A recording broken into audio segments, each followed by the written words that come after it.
This message is sent from a timeline where exchange was no longer mistaken for meaning. We have been observing your gestures, the care you give, the patience you offer, the effort you invest, while quietly watching the horizon for a return. You call it balance, fairness, reciprocity. In our universe, we learn to call it tension. You were taught that giving should be strategic, that kindness should circulate, that effort must come back in recognizable form. So you help while measuring, you love while keeping count. You show up with a hidden receipt, and when nothing returns, something contracts inside you.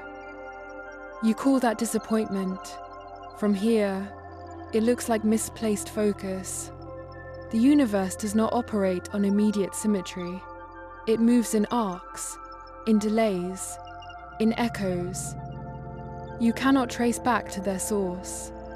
When you give in order to receive, you are no longer giving. You are negotiating with the future. And the future does not respond well to demands disguised as virtue. In our timeline, we discovered something subtle. Circularity exists, but it is not a tool. It is not leverage. It is not a guarantee. It is a property of movement itself. Water returns to the ocean, but not to the same wave. Seeds become forests, but not for the hand that planted them. Light bends back, but never to the same angle. You break the flow when you insist on recognition. You distort it when you decide the form your return must take. This is where bitterness is born, not from giving too much, but from giving with conditions you pretend are not there. You say, "I don't expect anything," but your body does. Your nervous system keeps score, even when your words deny it.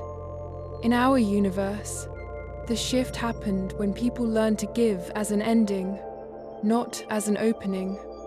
They acted because the action itself was aligned, complete, sufficient. No hooks, no future contracts, no silent waiting. And something strange occurred.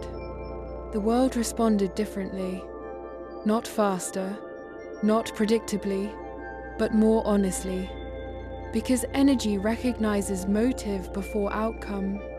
Trusting circularity does not mean using it as a goal.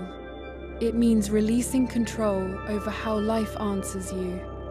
You do not give to secure safety. You give to express coherence. You do not love to ensure being loved. You love because love was already moving through you. You do not show up to be rewarded. You show up because presence was true in that moment. This is not martyrdom. This is clarity. You are not asked to pour endlessly. You are asked to give cleanly. If giving empties you, it was never free. If kindness exhausts you, it was bargaining. If care turns into resentment, it was transactional. In our timeline, people stopped asking, "What will I get back?" and started asking, "Is this action complete in itself?" If the answer was no, they paused, they adjusted. They did not force generosity to prove goodness. And trust returned, not trust in others, trust in flow. They learned that what is aligned does not need immediate confirmation. It settles into the fabric of things and reappears in unexpected coordinates. Not always as reward, sometimes as relief, sometimes as clarity, sometimes as an ending that frees energy elsewhere.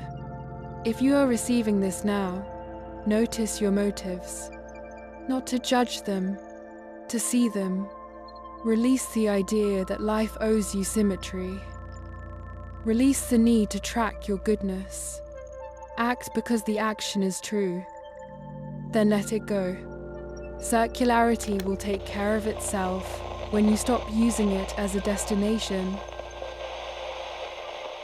End of transmission.